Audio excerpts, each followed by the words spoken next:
আর হাজরে আসওয়াদ পাথর, যেই পাথরটা ছিল দুধের চাইতেও সাদা, এত সুন্দর একটা পাথর আস্তে আস্তে কালো হয়ে গেল। হাজরে আসওয়াদ মানে কি? কালো পাথর।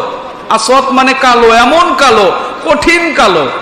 এই কালো পাথর, সাদাটা পাথরটা দুধের চাইতেও সাদা, এই সোনার পাথরটা কালো পাথর কেন হয়ে গেল? আপনার আমার গুনাহ টানার জন্য। সুবহানাল্লাহ বলবেন না? কিন্তু এই যে একটা প্রসঙ্গ আমার এখানে রয়েছে, আজকে যারা বলেন রসুলের কাছে গিয়ে কি করবেন, তারা কি গুনাহ মাফ করতে পারে? অলির কাছে গিয়ে কি করবেন, তারা কি গুনাহ মাফ করতে পারে? তাদেরকে আস্তে করে বলবেন, হাজরে আসওয়াদ পাথর যে চুমো দিচ্ছেন, পাথরের কি ক্ষমতা আছে গুনাহ টানতে পারে? সুবহানাল্লাহ বলবেন না? আসসালামু আলাইকুম ওয়া রাহমাতুল্লাহি ওয়া বারাকাতুহু। আলহামদুলিল্লাহি নাহমাদুহু ওয়া নাস্তাঈনুহু ওয়া নাস্তাগফিরুহু ওয়া নু'মিনু বিহি ওয়া নাতাওয়াক্কালু আলাইহি ওয়া নাউযু বিল্লাহি মিন শুরুরি আনফুসিনা ওয়া মিন সাইয়্যাতি আ'মালিনা। মান ইয়াহদিল্লাহু ফাহুয়াল মুহতাদি ওয়া মান ইউদ্লিল ফালান তাজিদা লাহু ওয়ালিয়াম মুরশিদা। ونشهد أن لا إله إلا الله وحده لا شريك له ونشهد أن سيدنا وحبيبنا ومولانا محمدا عبدا شكورا الذي أرسله بالحق شاهدا ومبشرا ونذيرا وداعيا إلى الله بإذنه وسراجا وشمسا ونورا وقمرا منيرا. فقد قال الله تعالى في كلامه المجيد والفرقانه الحميد. সবাই পড়ুন আউযু বিল্লাহি মিনাশ শাইতানির বিসমিল্লাহির রহমানির রহিম. ইন্নাল্লাহা ওয়া মালাইকাতাহু ইউসাল্লুনা আলান নবী ইয়া আইয়ুহাল্লাযীনা আমানু সাল্লু আলাইহি ওয়া সাল্লিমু তাসলিমা. আল্লাহুম্মা সাল্লি আলা মাওলানা মুহাম্মদ ওয়া আলা আলি সাইয়্যিদিনা.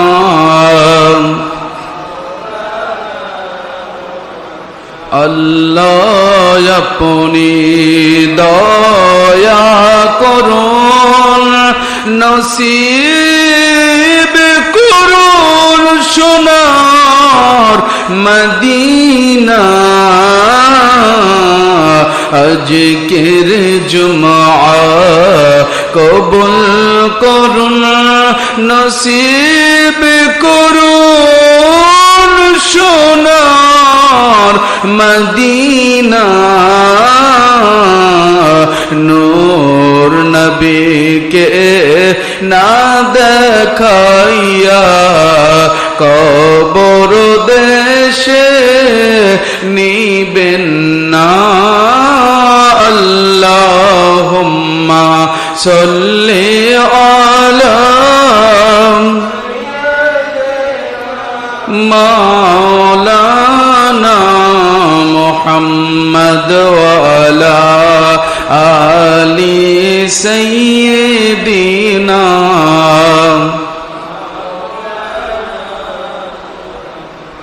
আল্লাহ আপনি মোদের কবুল করেছেন আখিরি জামানার নবীর উম্মত। আল্লাহ আপনি কবুল করেছেন আখিরি জামানার নবীর উম্মত। এই কারণে আপনার কদমে, এই কারণে আপনার কদমে লক্ষ কোটি সানা ও হাম। আল্লাহুম্মা সাল্লি আলা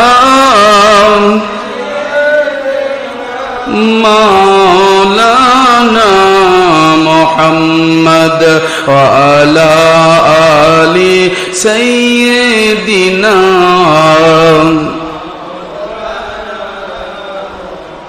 তোর পাহাড়ে মূসা নবীজি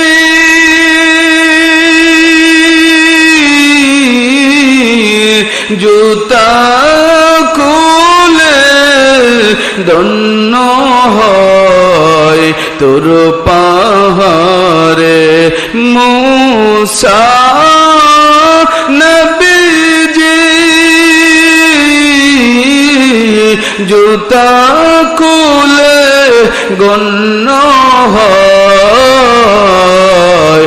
আমার নূর নবীজি ওনার জুতা মোবারকের ধুলায় আরশে আজিম ধন্য হয়। আল্লাহুম্মা সাল্লি আলা মাওলানা মুহাম্মদ ওয়া আলা আলি সাইয়্যিদিনা মাওলানা মুহাম্মদ সাল্লাল্লাহু আলাইহি ওয়াসাল্লাম।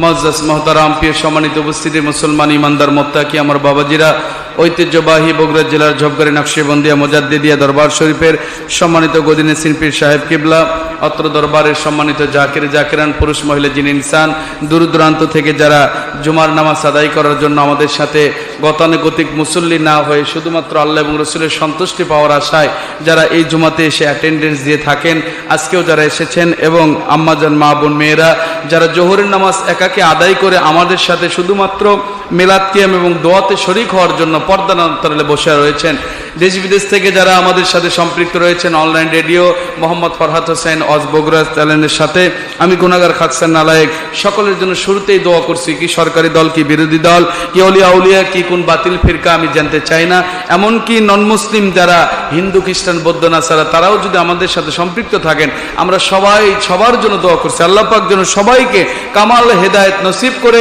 দুনিয়াতে রোগমুক্ত শোকমুক্ত গয়বী মদতপূর্ণ, আখিরাতে আল্লাহ পাকের সন্তুষ্টির মধ্য দিয়ে জান্নাত হিসেবে কবুল করে নেন। সকলে বলেন আল্লাহুম্মা আমিন।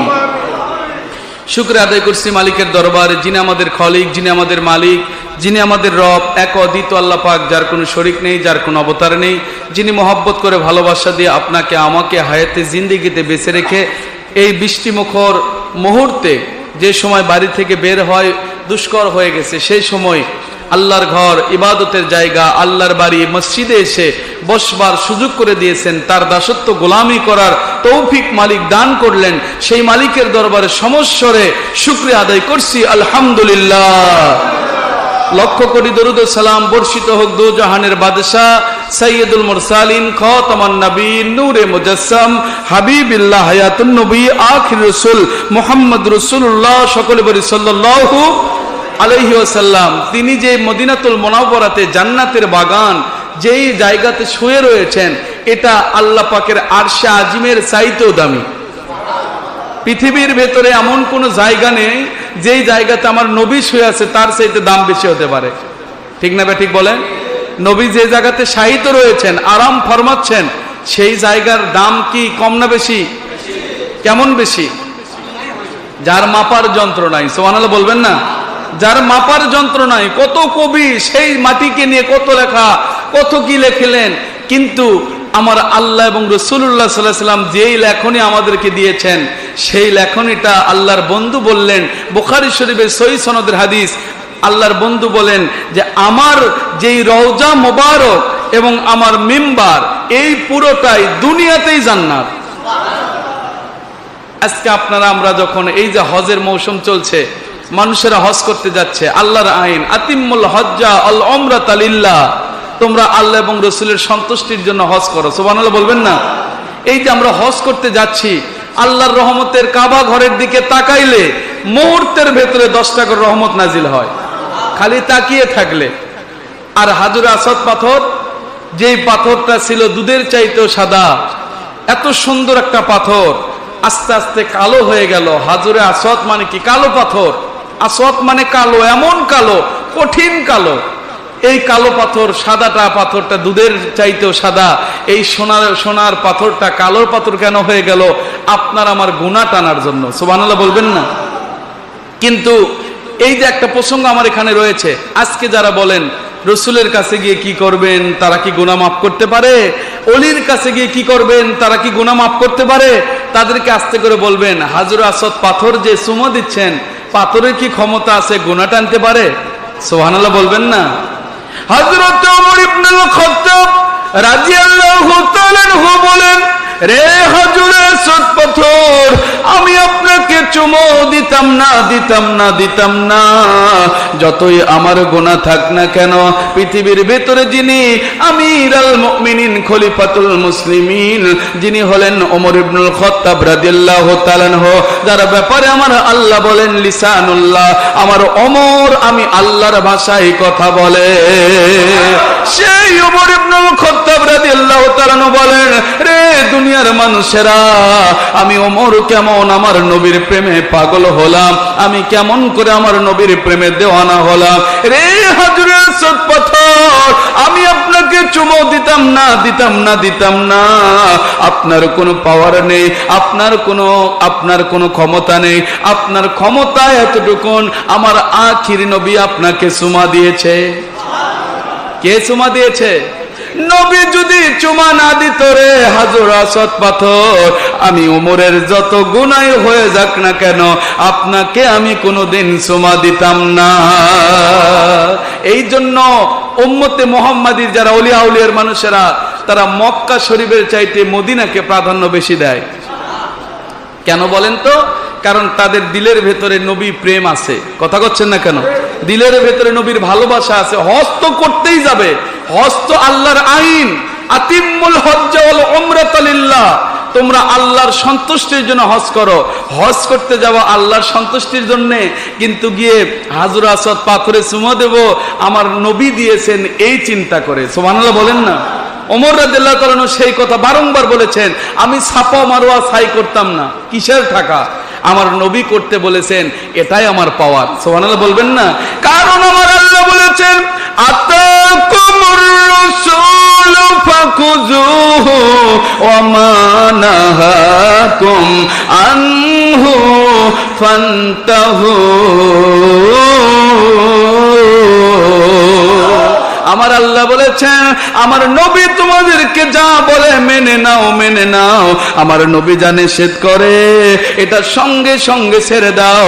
আর যদি না ছাড়তে পারো, ইত্তাকুল্লাহ, আমি আল্লাহকে ভয় করো।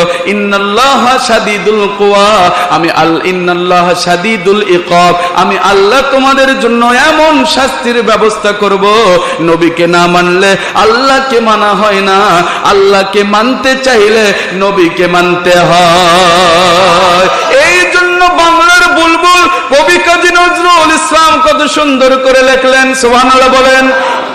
আপনার কি বলতেছেন দেখেন, হেরা হতে হেলে দুলে নূরানি তো নূর ওকে আসে হায়, সারা জাহানের হেরেমের পর্দা খুলে খুলে যায়, সে যে আমার কামলিওয়ালা, কামলিওয়ালা।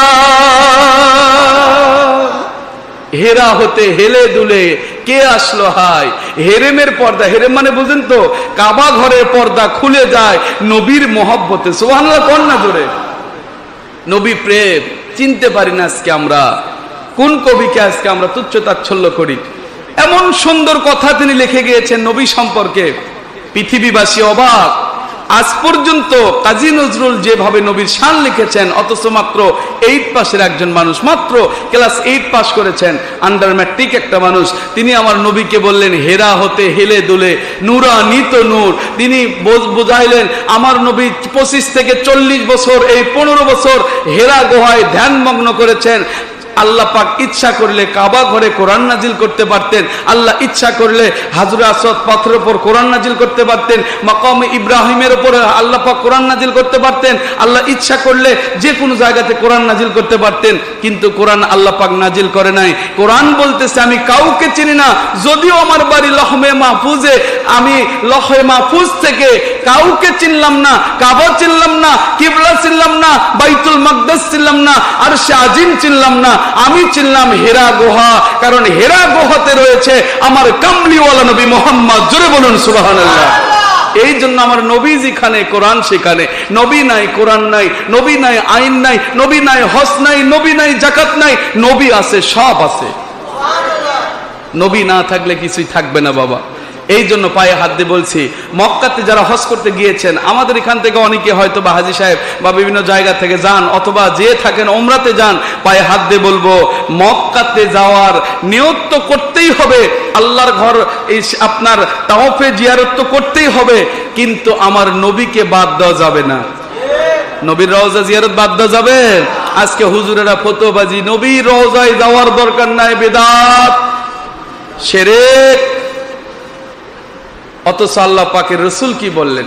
মা বাইনা ওয়া বাইতি মিম্বারি রাউজাতুম মির রিয়াজিল জান্নাহ।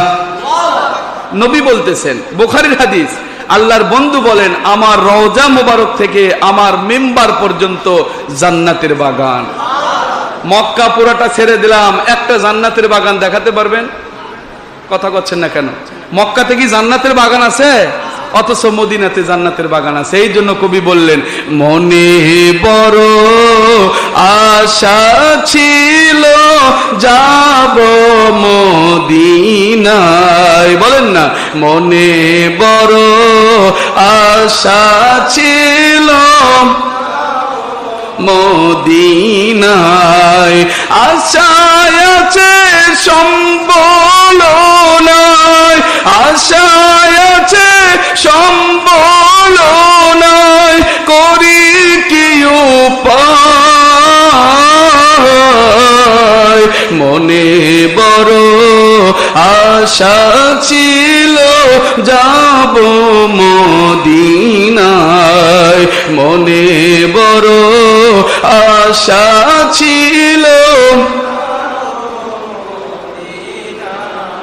কোন ব্যক্তি যদি মদিনাতে যাওয়ার জন্য নিয়ত করে, তাকে বিমানও রেখে যেতে পারে না। সুবহানাল্লাহ কোন না। বাংলাদেশের ইতিহাস রচনা হয়েছে এই বছরের ফ্লাইট।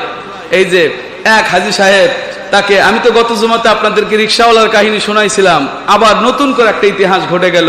সেটা হচ্ছে একটা হাজী সাহেব বারংবার তার একটু পাসপোর্ট ভিসার একটু সামান্য সমস্যা হয়েছিল, কিন্তু দেখা যাচ্ছে যে তেনাকে রেখে যখন চলে গেলেন বিমান, মাঝ রাস্তায় বিমান আপনার অকেজো হয়ে যাচ্ছে, রিটার্ন এসে আবার ঠিক করে নিয়ে যাচ্ছে, আবার অকেজো নষ্ট হচ্ছে, আবার যাচ্ছে আবার হচ্ছে, বলতেছে যে হাজীকে ফেলে রেখে গেলা ওই হাজীকে উঠিয়ে নাও। সুবহানাল্লাহ বলেন না। ওই হাজীর সাথে যোগাযোগ করেন, দেখবেন নিশ্চয় ওর সাথে মদিনা রাসূলের কানেকশন আছে। এই জন্য উনি যখন ডাক দিয়েছেন মনে বড় আশা ছিল যাব মদিনায়, মনে বড় আশা ছিল, সালাম আমি করব গিয়ে, সালাম আমি করব গিয়ে নবীজি রওজায়,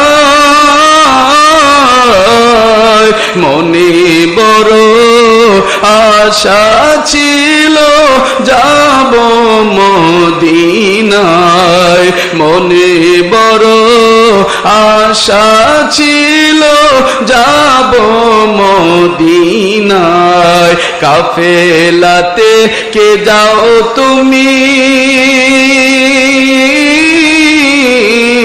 কে যাবে তোরি ও ভাই, নাও নাও ভাই সঙ্গে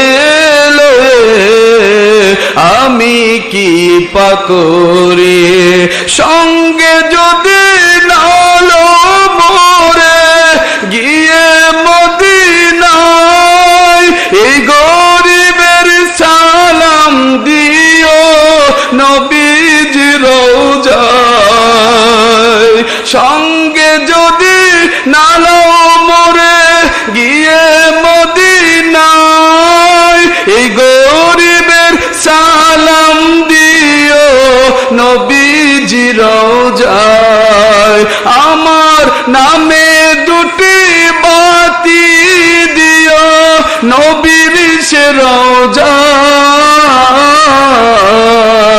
মনে বড় আশা ছিল যাব মদিনায়, মনে বড় যাব মদিনায়। সুবহানাল্লাহ বলেন না। কোন ব্যক্তি যদি মদিনাতে যেতে চায়, খালি দিল থেকে একবার মদিনার রসুলকে ডাক দেন, টাকা আছে কিনা, পয়সা আছে কিনা দেখার দরকার নাই, মদিনার নবী আপনাকে পৌঁছায় দেবে।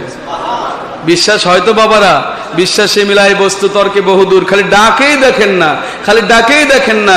যদি নাও পারে, যদি আপনাকে নাও নেওয়া যদি আপনার কাছে অমঙ্গলকর হয়, আপনার মদিনার নবী আপনার কাছে এসে দেখা করবে, দেখা দিয়ে যাবে। বিশ্বাস দেখেন, খালি একটু পরীক্ষায় বসেন। কিন্তু আমাদের তো সেই বিশ্বাসটা আসে না। আল্লাহর বান্দা, দো জাহানের বাদশা, সাইয়্যিদুল মুরসালিন, ইমামুল মুরসালিন, খাতামান নবীন, নূরে মুজাসসাম হাবিবিল্লাহ, হায়াতুন নবীর উপর বারবার দরুদ পড়বেন। মনে থাকবে তো? কি পড়বেন? দরুদ সালাম পড়বেন, বারবার পড়তেই থাকবেন। যত দরুদ পড়বেন আল্লাহর বন্ধুর উপর, আল্লাহর বন্ধু তত আপনাকে নিকটে নিয়ে চলে যাবে, আল্লাহর বন্ধু আপনাকে তত তার কাছে আগিয়ে নেবে। এই হজের মৌসুমের একটা ঘটনা পাওয়া যায়।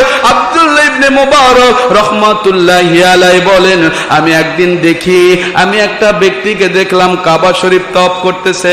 কাবা শরীফ তওয়াফ করতে করতে বলতে হয়, লাব্বাইক আল্লাহুম্মা লাব্বাইক, লাব্বাইক লা শারীকা লাক লাব্বাইক, ইন্নাল হামদা ওয়ান নি'মাতা লাক ওয়াল মুলক লা শারীকা লাক লাব্বাইক। সুবহানাল্লাহ বলেন না।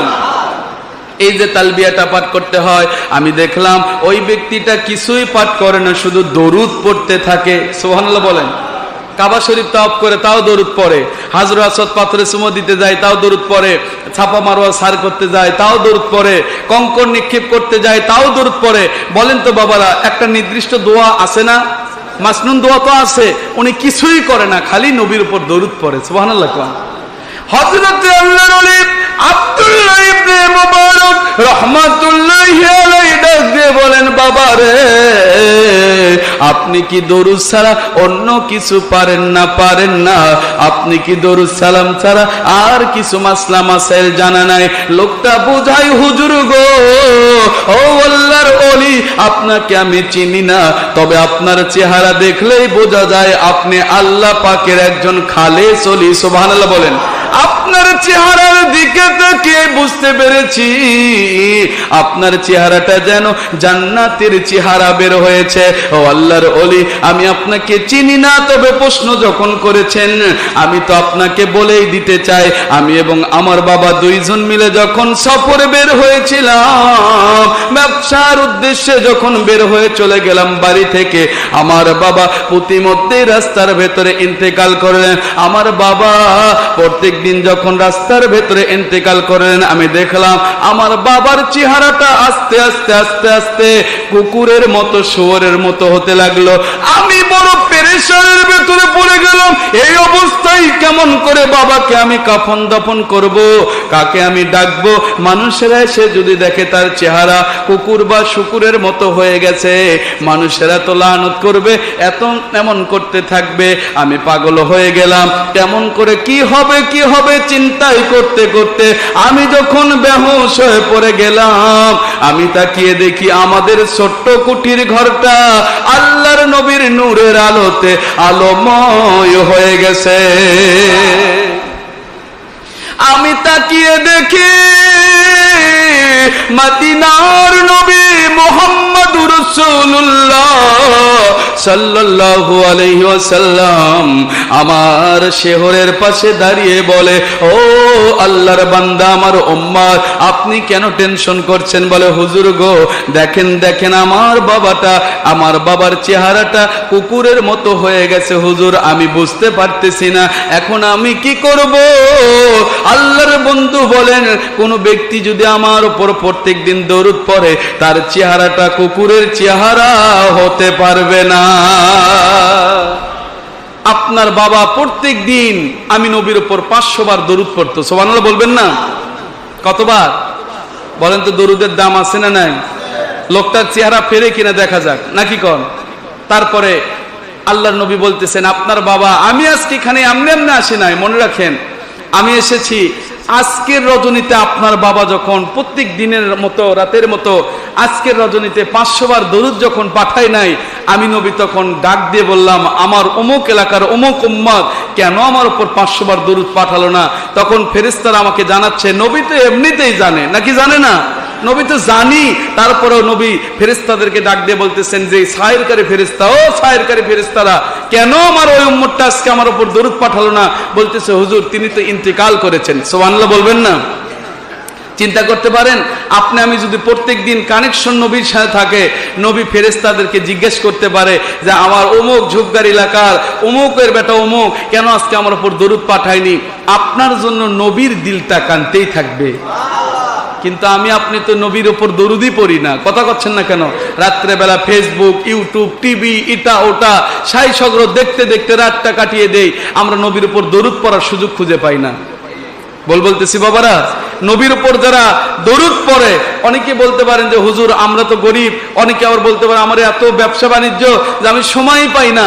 আপনার ব্যবসা বাণিজ্য আব্বাসী খলিফার সেই ওসমানী খেলাফত আমলের আপনার বাদশাহ আব্দুল হামিদের চাইতে বেশি না?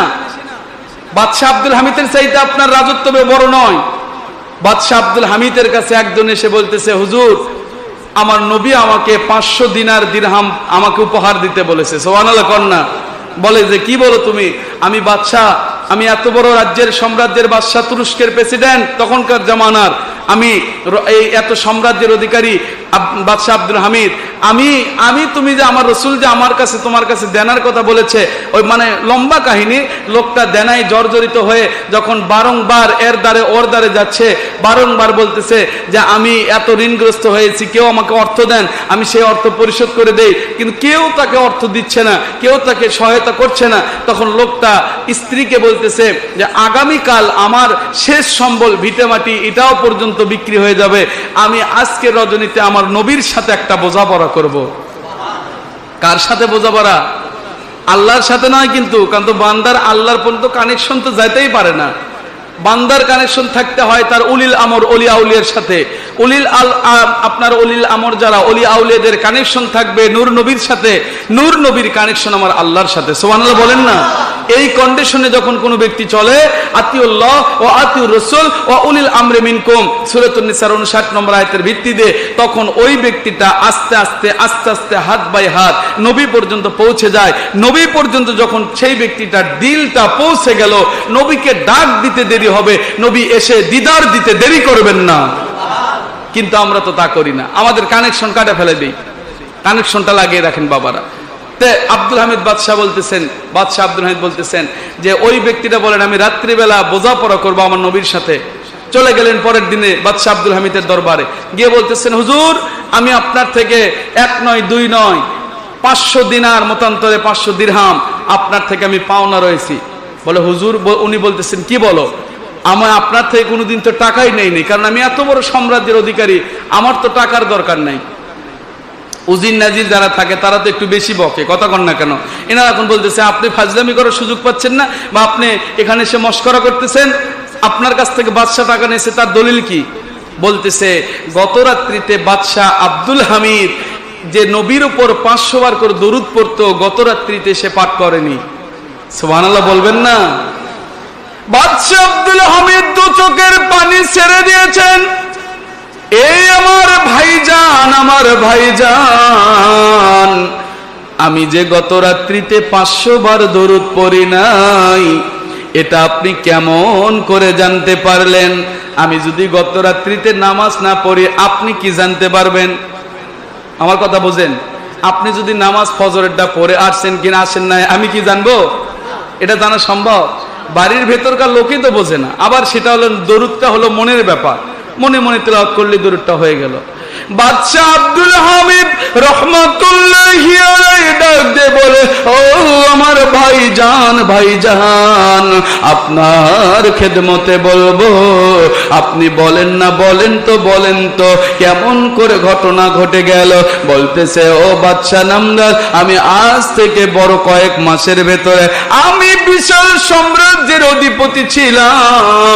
আমার যখন অর্থের দিনটা বাড়তে বাড়তে পাহাড় পরিমাণ সম বেড়ে গেল, আমি আস্তে আস্তে কর্মব্যস্ততার ভেতরে পড়ে গেলাম। কর্মব্যস্ততার ফলে আমি আমার নবীর উপরে দরুদ পড়া ভুলে গিয়েছি। আমি প্রত্যেক রজনীতে 500 বার করে দরুদ পড়তাম। এই দরুদের বিনিময়ে আমার আল্লাহ আমাকে বাড়াইতে থাকে, আমার সম্পদ বাড়াইতে বাড়াইতে আজকে আমি এত সম্পদের অধিকারী হয়েছিলাম। কিন্তু আমি যখন কর্মব্যস্ততার মধ্যে পড়ে আমি যখন নবীর দরুদ ছেড়ে দিয়েছি, আমার ঋণের বোঝা এসে আমার উপর পড়ে গেল। ঋণগ্রস্ত অবস্থায় আমি পাগলের মতো ঘোরাঘুরি করি, কেউ আমাকে একটা টাকা দিয়ে সহায়তা করে নাই। আজকের রজনীতে আমি যখন আবার আমার নবীকে 500 বার দরুদ পড়ে যখন ডাক দিয়েছি, আমার মদিনার নবী আমার বাড়িতে ছুটে এসেছে, এসে বলে, রে উম্মত, পাগল হয়ে কেন কাঁদো? যাও যাও যাও, আর কাঁদতে হবে না, হবে না। বাদশাহ আপনার আব্দুল হামিদের কাছে চলে যাও, বাদশাহ আব্দুল হামিদ তোমার ঋণের বোঝা শেষ করে দেবে। আমি ডাক দিয়ে বললাম, ওগো আল্লাহর নবী, দু জাহানের বাদশাহ, বাদশাহ আব্দুল হামিদ কেন আমার কথা শুনবে? বাদশাহ আব্দুল হামিদ তো আমাকে চিনতে পারবে না। এবার আল্লাহর নবী বলেন, ও আমার পাগল উম্মত, আপনি গিয়ে বলবেন পুতিরের বাদশাহ আব্দুল হামিদ আমার উপরে 500 বার করে দরুদ পড়তো, আজকের রাজনীতি সে দরুদ শরীফ ছেড়ে দিয়ে ঘুমিয়ে গেছে। আপনি তাকে বলার সঙ্গে সঙ্গে সে আপনাকে আপনার ঋণ পরিশোধ করার জন্য টাকা দেবে। বাদশাহ আব্দুল হামিদ তো চোখের পানি ছেড়ে দিয়ে নিজের যখন ওই আপনার স্বর্ণ মুদ্রার উপরে হাতটা দিয়ে একটা থলে টাকা দিয়ে বললেন, বলতেছেন, রে আমার ভাইজান, আমার নবী কি বলেছেন আবার বলেন না, বলেন না। লোকটা বলতেছে, ওগো বাদশাহ আব্দুল হামিদ, আপনার নবী বলেছে আমার হামিদের কাছে যাও। সুবহানাল্লাহ কন্যা, আমার হামিদের কাছে যাও। এই একটা কথা শোনার জন্য বাদশাহ আব্দুল হামিদ আর একটা থলে টাকা তার কাছে দিয়ে দিলেন। আবার বলতেছেন, ভাইজান বলেন না আমার নবী কি বলেছে? বলেছে আমার হামিদ। সুবহানাল্লাহ কোন? কার হামিদ? নবীজির হামিদ। এই কথা শোনার জন্য, মানে নবী যে তাকে তার হামিদ বলে ডেকেছেন, এই একটা কথা শোনার জন্য উনি দিরহামের পর দিরহাম, দিনারের পর দিনার ওনাকে যখন দিচ্ছেন, উজিরটা বলতেছেন, এখনো কি আপনার ঋণটা কি পরিশোধ হবে না? বলতেছে, জি আমার ঋণ পরিশোধ হয়ে যাবে, এমনকি আমি আবার আগের মতো করে ব্যবসা সাজাতে পারবো, তত অর্থ আল্লাহ পাক নূর নবীর ওসিলায় আমাকে দান করাছেন। সুবহানাল্লাহ বলেন না। আব্দুল হামিদ বাদশাহ এবার ডাক দিয়ে বলতেছেন উজিরকে, ভাইজান উজির, আপনি কেন এই লোকটাকে বাধা দিলেন? আজকে যদি ও এমন একটা কথা বলেছে, আমার হামিদ, নবীজি আমাকে বলেছে নবীজির হামিদ, সুবহানাল্লাহ বলেন না। আজকে যদি ওই লোকটা আমার কাছে চাইতে চাইতে চাইতে চাইতে তামাম দুনিয়া যদি আমার কাছে চেয়ে নিত, আমার মসনদ যদি চেয়ে নিত, আমি আমার নবীর প্রেমে কুরবানি দিয়ে দিতাম, সবকিছু আজকে আমি তার কদম বিলিয়ে দিতাম। কিন্তু আজকে আমরা সেই নবীর প্রেমে কিছু করতে পারি না। এই যে সামনে আসতেছে কুরবানি, আসতেছে না বাবারা? কুরবানি যে আসতেছে, নবীর পক্ষ থেকে কুরবানি কোনোদিন আমরা দিয়েছি বলেন তো? কোনোদিন কি দিয়েছি? অথচ আল্লাহর বন্ধু কোনোদিন আপনাকে আমাকে ছাড়েন নাই। আমি কথাটা এই জন্য আনলাম, কোনোদিন আল্লাহর বন্ধু আমাকে আপনাকে কুরবানিতে ভাগ ছাড়েন নাই। আমার আপনার পক্ষ থেকে সহিহ আবু দাউদের হাদিস, এ আলী রাদিয়াল্লাহু তাআলা আনহু, প্রত্যেক বছরে তুমি আমার উম্মতের পক্ষ থেকে একটা করে কুরবানি আল্লাহর জন্য দান করে দেবে। নবীজি কুরবানি দেয় আমাদের জন্য, আর আমরা নবীর পক্ষ থেকে কুরবানি দেওয়ার সুযোগ পাই না। কথা ভুল বলতেছি বাবারা? এই জন্য পায়ে হাত দিয়ে বলবো, এই কুরবানিটা যদি দিতে পারেন, হয়তোবা 5 জন বা 6 জন একটা ভাগ কুরবানি নিয়েছেন, যেহেতু গরুতে একটা 7টা ভাগ থাকে, 5 জন বা 6 জনে নিয়েছেন, একটা অবশিষ্ট ভাগ রয়ে গেল, ওটা আপনার নবীর পক্ষ থেকে দিয়ে দেন, পুরো কুরবানি কবুলের সব হয়ে যাবে। সুবহানাল্লাহ বলেন। কিন্তু আমরা তা করি না তো, আমরা খালি পারাপারি করি। পারাপারি করলেই কুরবানি হবে না। আর যদি পারেন উম্মতের পক্ষ থেকে, নবীর পক্ষ থেকে উম্মতেরা কুরবানি করবে, সমস্ত উম্মত মিলেও যদি নবীর পক্ষে একটা কুরবানি দেয়, এটাও হবে প্রেমের নিদর্শন। সুবহানাল্লাহ বলবেন না? এই জন্য আপনারা করতে পারেন কি, আপনারা 15 জন, 20 জন, 50 জন, 100 জন, এখানে কোনো নির্দিষ্ট ভাগ নেই, সীমা রেখে নেই, 1000, 500, 2000 টাকা করে উঠান। একটা সবার নিজের যা থাকবে সবারও তাই থাকবে। এই এমন পূর্ণ টাকা নিয়ে নিজেরাই একটা আলাদা করে খাসি পারেন, বকরি পারেন, গরু পারেন, এগুলো ক্রয় করেন, 1500 করে টাকা দেন, দিয়ে সেগুলো টাকা দিয়ে উঠান, উঠে নিজেরাই একটা আলাদা করে নূর নবী পাক সাল্লাল্লাহু আলাইহি ওয়াসাল্লামের পক্ষ থেকে কুরবানি দিয়ে দেন। সুবহানাল্লাহ বলবেন না? এটা হয়ে যাবে আপনার প্রেমের নিদর্শন। আর এই প্রেমের খেলাতেই আপনার আমার নাজাত নিহিত রয়েছে বাবা। নাজাত এমনি এমনি পাওয়া যায় না। ওলি আউলিয়ার পক্ষের মানুষেরা কেন তারা আল্লাহর দরবারে মর্যাদা সম্পন্ন হবে? কারণ তারা নবীজির মর্যাদাকে বাড়ানোর চেষ্টা করে। নবীজির মর্যাদাকে আপনি বাড়াবেন, তামাম মাখলুকাতের কাছে আপনার মর্যাদা বাড়ানোর দায়িত্ব আল্লাহ এবং নবীর হবে। সুবহানাল্লাহ বলবেন না? এই জন্য আমরা সুন্নতি কুরবানির একটা অংশ করে থাকি। আপনারাও চাইলেই এই জবগারি নকশেবন্দি মুজাদ্দিদি দরবার শরীফের মদিনী পীর সাহেব কিবলা রয়েছেন, তার সাথে আপনারা সম্পৃক্ত হয়ে আপনারা 10 জন বা 20 জন মিলেও যদি একটা ক্রয় করেন, অথবা 50 জন মিলেও যদি ক্রয় করেন, দেখা যাচ্ছে 50 জনে 50,000 টাকা দিলেই একটা কুরবানি হয়ে যাবে। আপনি চিন্তা করতে পারেন, এই কুরবানির গোশত করব কি? একটা প্রসঙ্গ থাকে তো, আমাদের মতো তুলনা করে যে কুরবানি দেওয়া হয়, এই কুরবানির জন্য এরকম কোনো আইন প্রযোজ্য নয়। এই কুরবানি পরের দিনে জবাহ করবেন, যেই কয়েকজন মানুষ মিলে দিয়েছেন কুরবানির গোশত, সেই কয়েকটা ভাগ করে তাদেরকে বন্টন করে দেবেন। সুবহানাল্লাহ বলবেন না? এই কুরবানির গোশতের জন্য 3 ভাগ আলাদা করার দরকার নাই। কারণ কি জানেন? কারণ নবীজি আমার ধনী, আর আমরা নবীর কাছে উম্মতেরা সবাই কি ফকির। ফকির আমরা নবীর কাছে ফকির সবাই, তাহলে আমরাই তো ফকির। উম্মতের কাছে, উম্মত তার নবীর কাছে ফকির। এই জন্য সবাই নবীর সেই দেওয়া সেই কুরবানির গোশত সবাই খাইতে পারবে। কি ধনী কি ফকির এটার জন্য আলাদা কোনো ভাগ করতে হবে না। 3টা ভাগ করে যে একটা ভাগ দিতে হবে আর একটা ভাগ বিতরণ করতে হবে, এর কোনো অপশনই নাই। এটা সরাসরি যে কুরবানিটা আপনার শুধু নবীর ক্ষেত্রে এটা প্রযোজ্য। নবীর জন্য যে কুরবানিটা দিলেন, সবাই মিলে 20,000 বা 50,000 টাকা একত্রিত করে সেই টাকাতে একটা কুরবানি ক্রয় করে সেই কুরবানির গোশত সবাই মিলে ভাগ করে জন প্রতি যতজন দিলেন ততজন একটা একটা করে ভাগের গোশত নিয়ে বাড়িতে যাবেন। দেখবেন ওই গোশত যতক্ষণ থাকবে আপনার দিলের ভেতরে, পেটের ভেতরে, রোগ বালায় আপনাকে আক্রমণ করতে পারবে না। পরীক্ষিত আমল এগুলা, পরীক্ষিত। অনেক মানুষের বড় বড় রোগ, বড় বড় অসুখ ভালো হয় না, সুন্নতি কুরবানির গোশত খেয়ে সেই রোগ থেকে আল্লাহ পাক আসান করেছেন। সুবহানাল্লাহ বলবেন না? কিন্তু আমরা এই জিনিসগুলো বুঝি না, বোঝার চেষ্টা করি না। মনে করি যে কোনো জায়গাতে দরকার নাই, এগুলো আবার নতুন করে করার কি দরকার? কথা করছেন না কেন? ফিতনা হতে পারে, কিন্তু নবীর ক্ষেত্রে আমল করতে গেলে অনেকে অনেক রকম কথা বলবে। এই কিছু লোকে কিছু বলবে, এই কথা দিয়ে কর্ণপাত করার সময় আছে। বাবা, আপনি নবী প্রেম করেন, নবী প্রেম করতে গিয়ে আপনার কোনো বিধান লাগবে না। নবী প্রেম করতে যা করবেন সব জায়েজ। সুবহানাল্লাহ বলেন না? খালি প্রকাশ্য হারাম যেগুলো বলা হয়েছে, এই প্রকাশ্য হারামগুলো ছাড়া যা করবেন সব কিছুই মুস্তাহাব সুন্নত হিসেবে 100 শহীদের মর্যাদা আমলনামায় দান করা হবে। আমরা তো সেগুলো করি না, করার চেষ্টা করি না। আল্লাহ যেন আমাদেরকে সুন্নতি কুরবানি করার সুযোগ দান করে। সকলে বলেন আল্লাহুম্মা আমিন। এখানে ধনী গরিব অনেকেই কুরবানি দেননি, তারপরেও আপনি এটা অংশগ্রহণ করতে পারবেন, কারণ এটা আপনার কুরবানি ওয়াজিব হয়নি বলে আপনি দেননি। কিন্তু এখানে আপনি যে কুরবানির ভাগটা 1000 টাকায় দিচ্ছেন, এটা হবে আপনার নবী প্রেমের কারণে। নবী প্রেমের কারণে আপনি যেটা করবেন সেটার কোনো মাসলা আসবে না।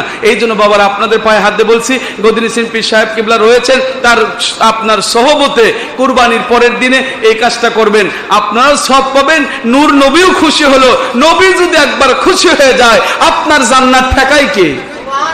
কে ঠেকায় আপনার জান্নাত? নবীকে খালি খুশি করেন। সাহাবা ইকরাম সব দিয়েছেন নবীকে খুশি করার জন্য, আবু বকর সব দিয়েছেন নবীকে খুশি করার জন্য, আল্লাহকে খুশি করার জন্য আবু বকর দিলেও আগে নবীকে খুশি করার জন্য দিয়েছে। তাছাড়া আবু বকর নবীকে ছাড়তেন না।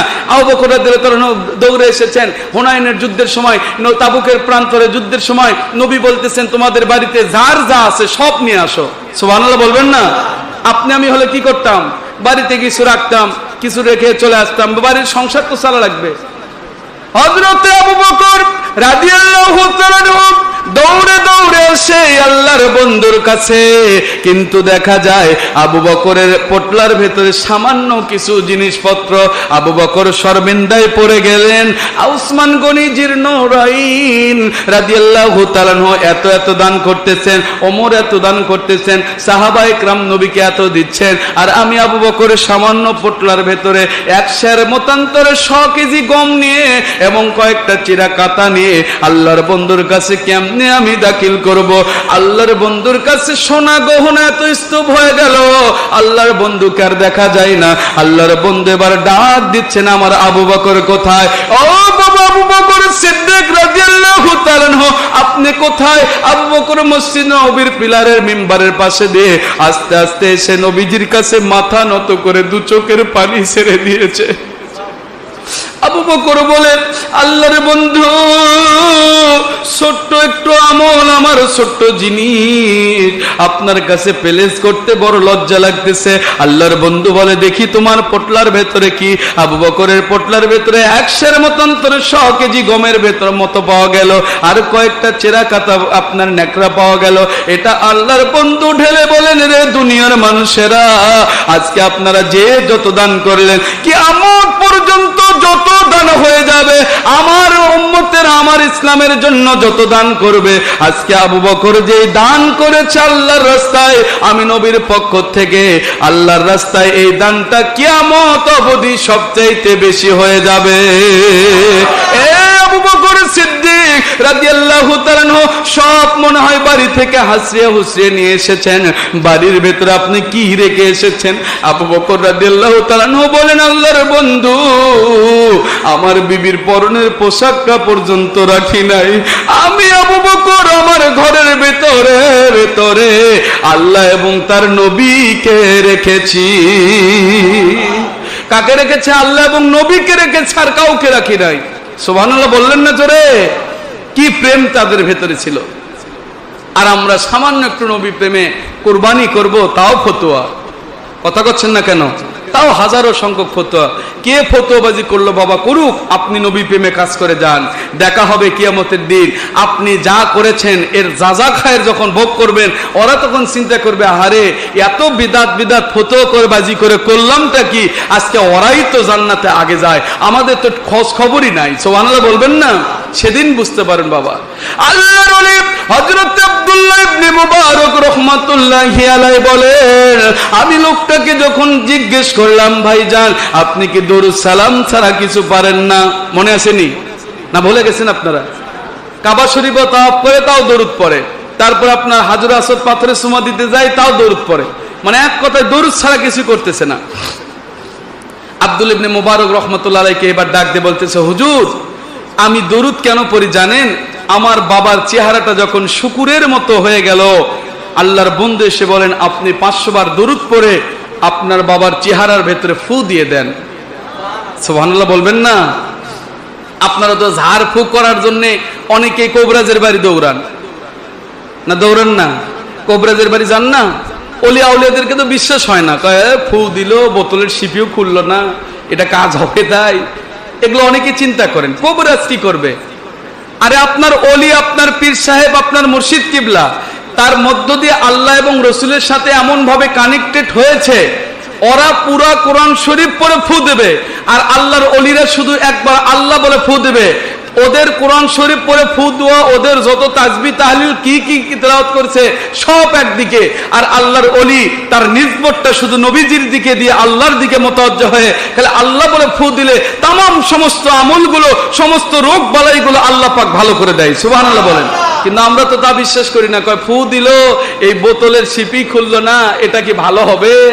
আপনার ভেতরে তো বিশ্বাসই আসে নাই, ভালোটা হবে কি দিয়া? আর তো আরেক গ্রুপ তো আছেই, কয় পীরের কাছে যে ফু দেওয়ার জন্য এগুলো দরকারই নাই, এগুলো করাই শিরক বিদআত। তামিমা যেটা সেটা হারাম, তমিমা যেটা সেটা একবার নিকৃষ্ট হারাম, নবীজি সেটাকে হারাম করেছেন।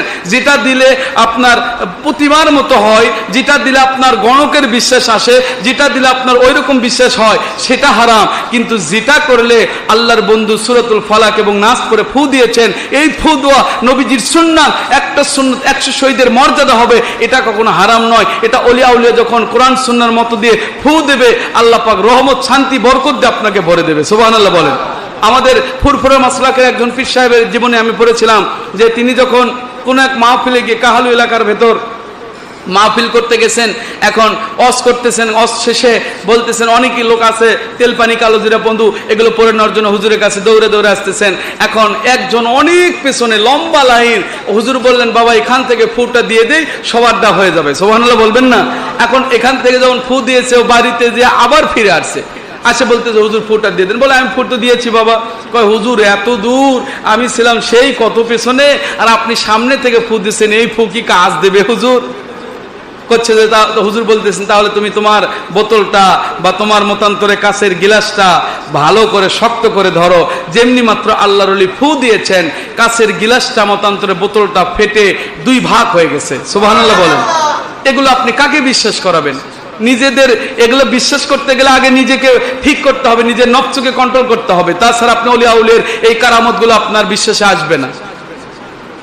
এই জন্য পায়ে হাত দিয়ে বলছি বাবা, লোকটা বলতেছেন হুজুর আমি সেই থেকে যতদিন পর্যন্ত, এবং সেদিন আমার নবী বলেছেন পৃথিবীতে যত কিছুই বিপদে আপদে বালা মুসিবতে পড়বে, নবীর উপর দরুদ ভুলিও না। সুবহানাল্লাহ বলেন না?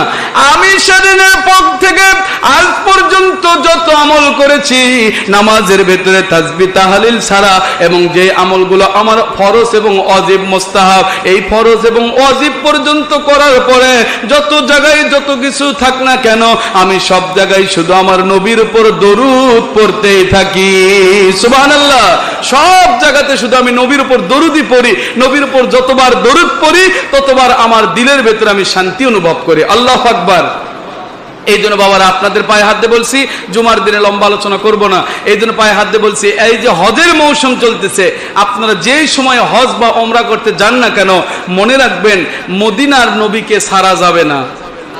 কথা বলেন যাবে? মদিনার নবীকে না দেখা করে আসবেন না।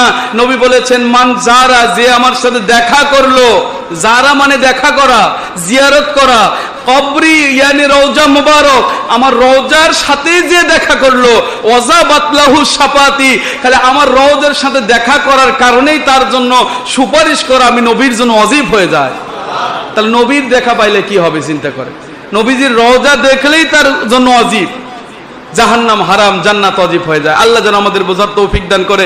বাংলাদেশে ফিতনা চলছে, এই ফিতনার মুহূর্তে এই জন্য আমি মদিনার কথা বারবার রিপিট করতেছি, একটাই কারণে, মানুষ যেন মদিনার নবীকে না ভুলে যায়। মানে মক্কাতে তো হজ করার আহকাম আরকান সবাই দেখিয়ে দেয়, কিন্তু মদিনাতে গেলে আর আপনাকে শোনাই না, কারণ এখনকার বর্তমানে যত এজেন্ডা বাস্তবায়ন হচ্ছে সব হলো ওই ওহাবি খারেজি আব্দুল ওহাব নজদির দালালেরা। কথা বলেন ঠিক না বেঠিক? এই জন্য সাবধান, ওরা যা বলে বলুক, আপনি দরকার হলে নিজের টাকা খরচ আলাদা করে করে হলেও মদিনাতে গিয়ে নূর নবীকে সালাম জানিয়ে আসবেন। এখনো মিলাদ কিয়াম ওখানে করতে বলে দেয় না, এখন তো আপনার ওহাবিদের রাজ চলতেছে, মিলাদ কিয়াম করতে দেয় না, বিদাত বিদাত। অথচ সেই দেশে কিছুদিন আগে যারা ফতোয়াবাজি করলো যে মক্কা মদিনাতে যা নাই সেখানে বাংলাদেশে করব কেন, এখন সেই হুজুরদেরকে বলেন মক্কা মদিনাতে মদ খাওয়ার লাইসেন্স দিচ্ছে, তুমি এখন মদ খাও, কথা কন না কেন? এগুলা পাগলামি, ভীমরতি। আমার নবীর সাথে কখনো অকানেকশন রেখে বাড়িতে ফিরে আসবেন না।